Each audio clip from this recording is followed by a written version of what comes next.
All right. Good morning, Doug. I'd like to cover some of the questions we didn't get to last week because there are some kind of fun ones in there that I think are worth covering. And the first one is, if you could live at any point in history, any time in history, when would that be and why? Well, that's a pretty good question.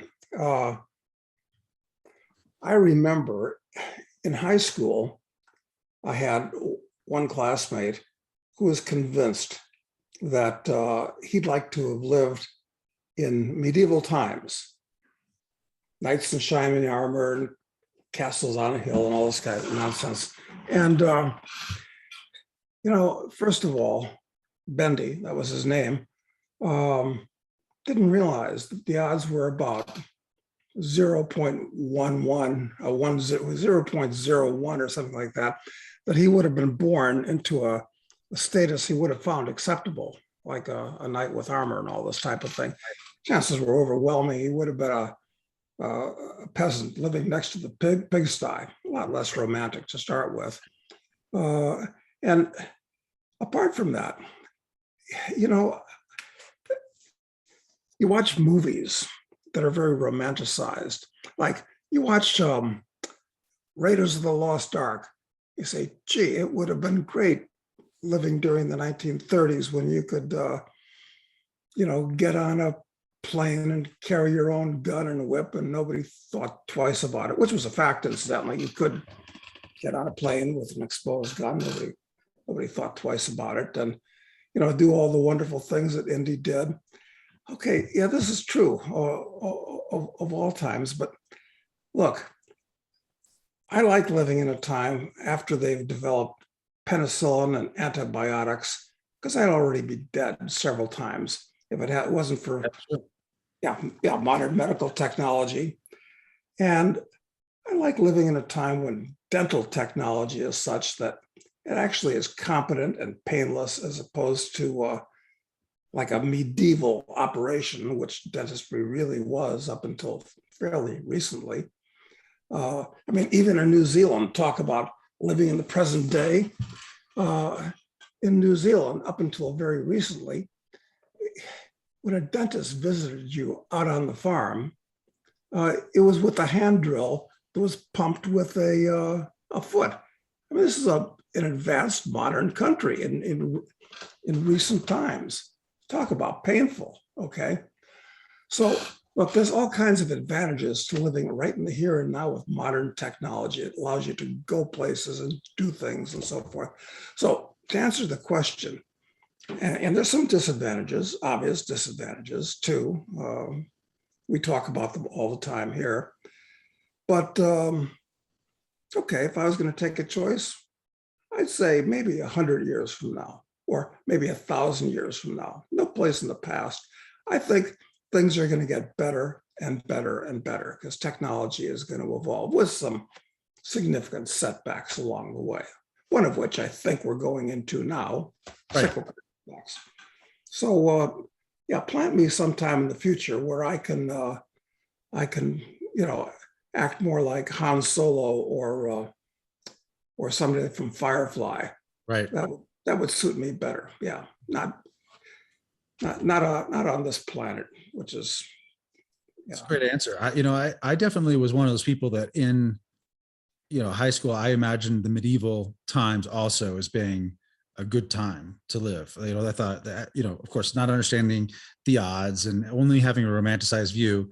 But the thing that actually turned me against that idea was just thinking about showers. Like, I really like taking showers. I like to be clean, and you can imagine that basically people they were basically filthy all the time. They lived in filth, and that's kind of how life was. And it's very unappealing.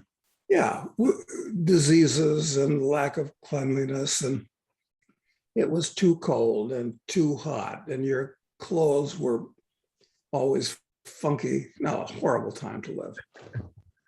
All right. Somebody asks, we talk a lot, or several times we've mentioned this show that you and I are both big fans of called Deadwood. And if we always encourage people to watch it. If you haven't seen it, we encourage you to watch it. But one of the main characters, probably the probably the main character of the TV show is a guy named Al Swearengen. And someone asks, let me find the specific questions here, but they ask, how is it that you can like him so much, given the fact that he was he was a murderer, was accused of, being associated with murders, and just doesn't seem like that great of a guy, I guess, was this guy's opinion. Yeah,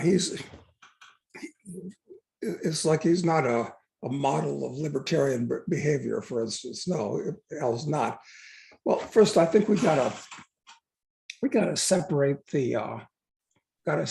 art from reality. And insofar as we know what reality was about Al, because it's loosely based on a real life guy. Yeah, Al was a pretty nasty guy. But this is a question of art. And one of the reasons, one of the many, many I like Deadwood so much is it's like a Sopranos in reverse. In the Sopranos, when you first meet Tony and his crew, you think that these are great, fun-loving guys. They're just having a good time, and good sense of humor, and looks like harmless fun on the part of Tony and the boys. And as it progresses, you find out that Tony's just a low-life scumbag, and his crew are even worse. Yeah. So that's an interesting progression. And as far as TV drama, Sopranos is really one of the all-time best. But Deadwood is actually the mirror image of it, because when it opens, they portray Al the way what historical facts we have about him indicates he probably was. He was really a bad dude.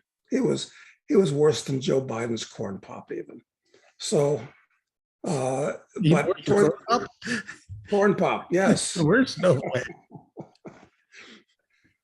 I wonder if the U.S. would be better off now if Corn Pop was running the country than Joe. I mean, history bifurcated and made a bad choice between Joe and Corn Pop. Which Corn Pop had won that showdown with Joe, actually, at this point. He might have made a better president. Anyway, but as it goes on, you recognize Al's bright side, and towards the end, you get to love Al. So it's well done art on the part of the writers, who are great, because the writing in that show, as far as I'm concerned, it's the best thing that's been on TV, maybe ever. It's some of the best writing. I don't know how, was it David E. Kelly? I forget who did it, but he got those writers to turn out something that's as good as Shakespeare. In many episodes. So that's certainly one reason. And I kind of like Al's attitude towards life, which comes out in the end, that he realizes that he's born in a place where life is solitary, poor, nasty, brutish, and short. And he recognizes that, and he's playing the cards the way they're dealt to him. So, and there's another reason I like Al too. It's because of the way, oh God, who's the actor that plays Al? It's Ian McShane. Ian McShane. He does a superb job. And at this point, I'm a fan of McShane. And just because he projects a personality so well, I'd watch anything that has McShane in it. Just as in the past, there are some actors that have managed to do the same thing and do it well, like Burt Lancaster, who was a big movie star in the 50s and the 60s. But whether it's how Burt chose his roles or just what he brings to the roles, I'll automatically watch any movie that has Burt in it. Or for that matter, any movie that has Richard Boone in it, who is the star of Have Gun Will Travel. Right.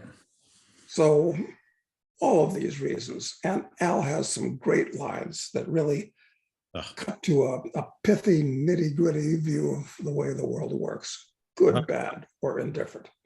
Right. And he has plenty of virtues too. I think that often are overlooked, if you're just looking at the bad guy angle of it. I mean, one of the things is that while he first of all, you have to put it in context. It was a very dangerous time and place. They were all breaking the law by even being there, by building this town. So, you know, the right and wrong, and the, at least from a legal framework, was very ambiguous, I think, at the time anyway, because again, none of them had the legal right to be there. But I think he's fiercely loyal to his people, and and even he doesn't, and he feels like showing being sentimental is a weakness, so he doesn't show it, but there are times it's revealed. And but he's very, very loyal for his people. And he also has a long view of things. Of course, his interests aligns with what he thinks is the development of the town, but I think people look at him as just, he's like a cutthroat, selfish, self-serving guy. But it's like, he recognize, but I think he's aligned his interests with the town enough that he is interested in, like, he doesn't have to win every single thing to win the whole thing, which is what the game he's playing, which is to make the town work. That's a very good point. And also, you got to look at the people that Al actually kills. I mean, of course, getting invited by yourself up to Al's office is, it usually doesn't end well.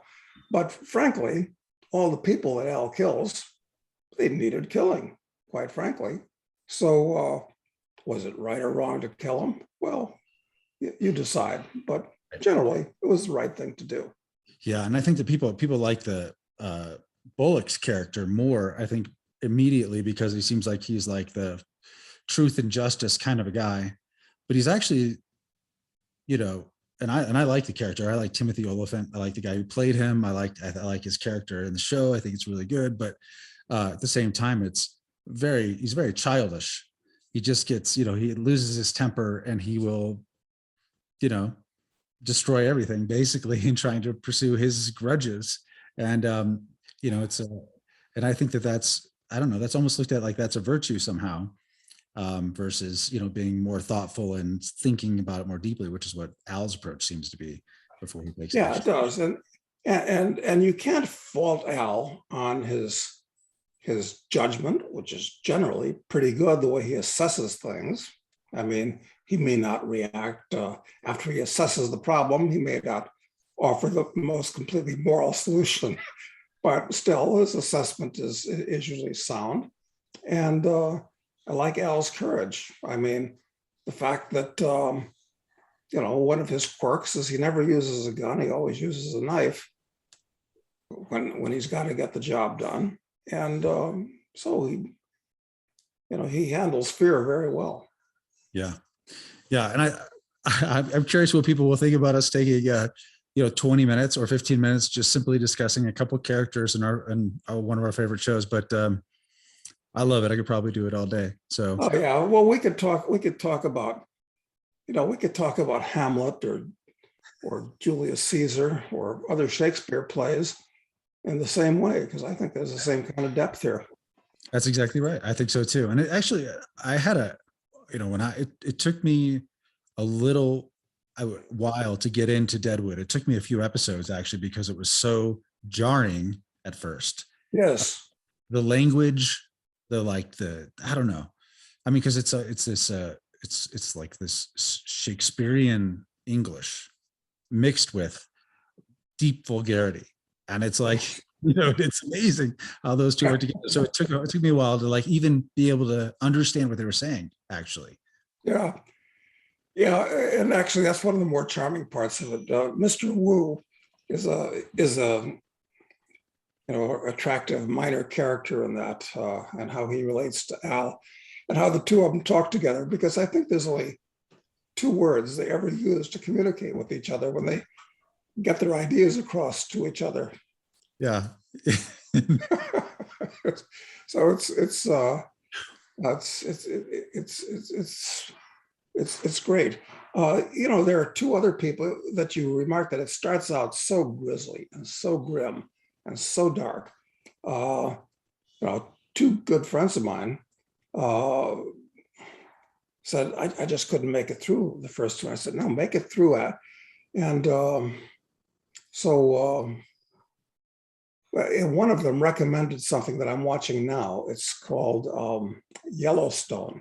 Mhm. And I'm not a big fan of Kevin Costner, generally speaking. And he's the executive producer on Yellowstone. And you can see his heavy hand in there. It's like that. It's like it's much better than Waterworld, but you can tell that the problems of Waterworld insinuate themselves in it. It's about a giant ranch next to Yellowstone Park. Have you watched that yet, Mhm. Yellowstone? I have, yeah. Well, it's drawing me along because everybody in his family is so dysfunctional, and in fact, all the characters in the show are completely hateful. But what's interesting in it is that here in the modern day and age, these people are all killing each other and basically getting away with it because the sheriff knows how to play the game and all this type of thing. So it's not in a class with Deadwood, but it's fun watching. So there's things like this that come up on TV. It's fun watching, and I think that like the scenery is gorgeous, and I like the clash of all these hedge fund billionaires coming in from New York, and these people whose family sort of settled the territory generations ago. I like that kind of clash sets up a good storyline. And I like the way they portray the Cowboys. The Cowboys are some of the best characters in the movie. Nobody does good cowboys these days, realistic cowboys in today's day and age. So Yeah, I like that too. And I think is it the more or less the adopted son of Kevin Costner's character, in the Rip. yeah, Rip is he's a complicated character, but I like him. Yeah, I like him too. I like him actually more than Kevin's real son. I wonder how it's going to work out. I figure it's got to be a tragedy. All right, have you finished the first season yet? Yeah, I'm about halfway into the second season now. Yeah, so you've already seen some tragedy. Yeah, well, I got a feeling there's a lot more to come. Probably, yeah. Okay, I don't want to ruin it for you, so I'm not going to say anything else about it. Let's see. Let me look at some questions people have here. Actually, I want to ask you a friend of yours that you introduced me to not long ago, a guy, I don't want to say his name because you might not appreciate that, but he sent an email. He sends out daily emails to people on his list, and he added me to his list after I met him. You introduced us. I met him in Connecticut earlier this year. And it was interesting because the article he forwarded was basically how the Taliban were able to take over Afghanistan so quickly. And he was thinking, and I don't know if you had a chance to read this email from him. It just came in. I don't know if it was today or yesterday. Do you know which one I'm talking about? I'm behind on my emails right now. So what did he have to say? Well, I think it was basically talking about it says economics essentially is what the headline of the article was. Economics explains the Taliban's rapid advances is really what it's about. And it's interesting. And I don't want to go, I'll let you read it and we could talk about it maybe at another time. But I think one of the things that I see coming up more and more often among libertarian or ANCAP oriented people, friends of ours, is this idea, some recognition that there's something fundamentally wrong in the way that we are currently ordered in our society, and so people are thinking about these terms, thinking about how it could be done differently. So of course, the communists and socialists are always thinking about stuff like that. They have the perfect solution to all of our problems, but yes, exactly, they'll figure it out for us if nothing else. But I also noticed this among the libertarians, and in fact, a friend of mine yesterday sent me this plan, for it's a development or a community basically in Texas he's trying to do, and it's he's not a commune guy. He has a family, so he's not but people are starting to consider these different, I guess, larger problems in the way society is organized. And I guess if you had read it, it would make it a little easier for me to ask you this question. But a lot of people are thinking now about more closely associating themselves with like-minded people, because it seems like it's important to now. Maybe in fact it's dangerous to be associated with people who are not of like mind. So, and the way that this has been done in the past, I guess, is that, there were, like in Deadwood, and when you think of Yellowstone, there were new territories for people to go to. There were new places that they could go where they could just be left alone, because it was unsettled or whatever. We don't have that really anymore. So the approach of, the international man really has been, go to the countries that treat you best. And then you can, and then sometimes there's big expat communities there, or if nothing else, you can still live well. But, I wondered today, if you're thinking about, people are thinking about how you can organize yourself and be around more like-minded people. And a lot of them come down to these, either some version of a commune or a property development. And, I don't know if you have experience with both of these. I know you have experience with one of them for sure, and the challenges with it. And do you find it interesting that, I guess, libertarians and ANCAPs are really thinking about this sort of thing now? And if so, have you noticed this change in people looking for this? I have actually. Yeah, it's pretty clear. Well, of course, birds of a feather do like to flock together. I mean, there's just no question about it. And there are a lot of advantages to it. That's why in nature, birds of a feather do flock together. It's a survival type of thing. So I'm all for it. But, if you, I think the biggest effort that's been made from a libertarian point of view, I mean, there have been a lot, especially during, I guess it was the 1830s and 40s and 50s, there were scores of socialist-oriented communities that sprung up in the US. Some of them still exist in some form today. Most of them didn't work out too well for the reasons that socialism doesn't work out very well. But on the other hand, a lot of people, not so much now at all, but in the past, they joined monasteries, both men and women. And that worked out very well during the Middle Ages. I mean, they would actually produce things. They didn't have to steal stuff from the surrounding. Of course, the peasants would give them stuff to say magic words and all this type of thing. I guess that helped. But, there was a fair trade. I mean, or a trade, whether you think it was fair or not. So there have been things like the monasteries in the past and those communities here in the US. And of course, I put a lot of money, and friends of mine did too, into putting together what would be like a real upmarket thing in the middle of nowhere in Argentina, but next to a little town, so that you had all the things that you wanted and you weren't isolated and so forth. Well, that was problematical. It was an artistic success, certainly. Financial disaster, artistic success. I guess the one we have going on now is Keene, New Hampshire, isn't it?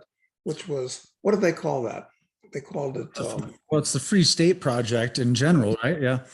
But, those are the same guys who got, some of the people associated with that project, there was a big, they got busted by the feds for some, I don't know if it was money laundering or something like that. Some phonied up charge, I'm sure, no question about it. But I'm not sure if I like something like that, because when you have a casting call or a cattle call, if you would, you bring in everybody from the highways and the byways, and you get the highbrows and the hipsters and the starlets and the phony tipsters, and probably a whole bunch of FBI rats and plants just to keep an eye on them, because the FBI does stuff like this, always has, but now much more than ever, as this thing in Washington in March has demonstrated adequately. So, and it's one-stop shopping for the bad guys. Mm-hmm. I mean, they can figure that most of these people here are enemies of the state, and they're accurate about that, incidentally. Mm-hmm. So it's perhaps not as safe a place as you might think to be gathering with all these people. I think a better idea is this: if you've got some people that that you know personally for a long time, and you get along, and you all bring something to the party, I think it's a good idea to, kind of live close to each other. I think that's the way to solve it. I think as so. opposed to the way I tried to, or the way the Free State Project tried to, or whatever. It's a personal thing, and it's got to be small, and maybe then it can grow organically, or maybe not. Yeah, I agree. As I've been thinking about this a lot lately, and I love that I love that so many people are thinking about these ideas now, because I think that I don't think it's just simply a reaction to the idea that, it's might be dangerous to be around people that are not of like mind. I think that's maybe, the catalyst that finally pushes people over the edge. But I think it's people sort of reassessing things in general. It's like, well, what would what would make my day to day is like pleasurable or, enjoyable, like so that I would, you know, so I could get the most out of it, I guess. And I think that that's, being around people that you, uh, like being around, that you respect, that you and admire, and being more um, self-reliant or independent or whatever is always a good thing. So I think I like that the thought around these things. But I think one of the things that a lot of the people that I know that are trying stuff like this, the thing that they're missing is just basic economics, And when I think about these, like the developments, it's basically you're taking money from outside. It needs to be capitalized by essentially people who have earned money from outside of this system that you're creating, whether it just be a neighborhood or, what, a half a dozen friends, or it be a big development of 500 people, but you're taking capital from outside and you're dumping it inside of it. And, it's almost like a small nation. If it doesn't have exports, right. What I mean? If it's not producing anything, then Yeah, it's not organic. And if it's not organic, that means it's artificial and is not sustainable. I hate to use the word sustainable today, but yeah. So as I have yeah. Anyway, I'm just curious about if for those who are trying to, a lot of people are looking for something like this at this point, and your advice would basically be to some people that well, that you've known for a long time, locating yourself around each other is probably a good idea. But that's the extent of what you would recommend. I think that's about as far as you can go with the idea, because if you're too overt, if you try to make it into like a fortress or a compound, then people say, oh, this must be a cult, like that, like those people in Waco that the feds lit up Yeah. fire, I mean, they were minding their own business. And of course, after the fact, I don't know what the facts are, but after the place was burned down, then they fabricated all kinds. I'm sure most of them were lies about why we had to kill them, to justify themselves. So you got to be careful about running counter to the mores of the local community. Right. Yeah, and that could be anywhere, right? That's certainly here, whether that's in the U.S. or if you're, with your place in Argentina. Like, how do the people in the town feel about, these gringos that have come down and, built this elaborate, beautiful development nearby? Well, I think they were okay with it because, the Argentine provinces are basically feudal.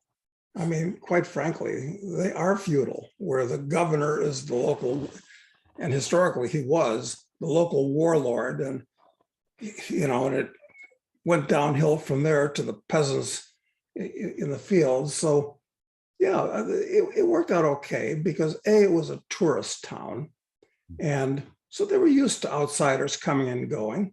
They liked the money that the outsiders brought in, but it was within the culture of kind of a feudal society. They liked the higher standard of living that came as a result. So there was no problem with the locals. And although most of the original buyers were libertarian oriented, which brings its own set of problems, because so many libertarians are just way too quirky for their own good. But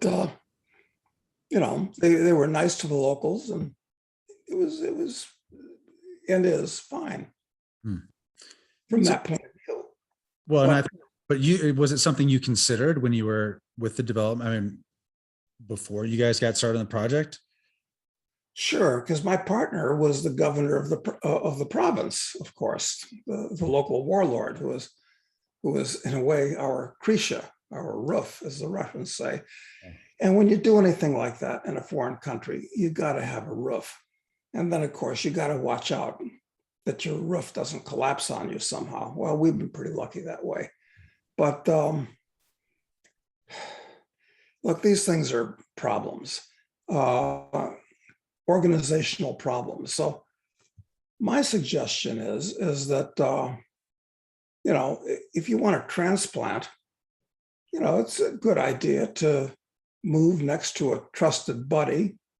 And then if somebody else is looking to transplant, which a lot of people are today, they want to get out of places like California, New York, Massachusetts, Illinois, et cetera, et cetera. So where do you go? Well, why don't I move where I actually know some people? That Right. makes landing easier. Yeah. I think that's the way to. It's got to be strictly informal. Yeah, it has to be normal. I think that's right. And I think the other thing is that, if you really want, my friend in Texas he's pretty great ambitions about what he thinks might be possible with what he's trying to do. Capital is going to be really critical for him. But I also, think that, the way that these towns, the way that cities have evolved over time is they evolve around some economic justification first. You know what I mean? Like so you get the electricians and the carpenters, and the other service providers end up living in the town to support the growing population there, but the growing population is coming there because of the economic. It makes sense for them to, like, they can have a better life there for some reason. You know what I mean? And even Deadwood, it was the gold. No one else would have been there if there wouldn't have been the mining opportunities essentially that were available there, and then all kinds of other stuff sprung up around that. And I think people often just think, I just need a field, and I need, if they're really advanced thinking, I need water, to make sure that I can grow some stuff. But then they don't really go beyond that to even understand, the economics, or if you actually want to do anything on scale, are going to be the biggest determining factor.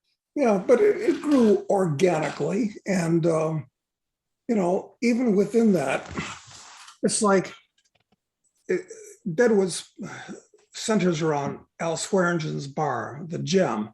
And, but Al had his own crew that acted as his posse for self-defense purposes.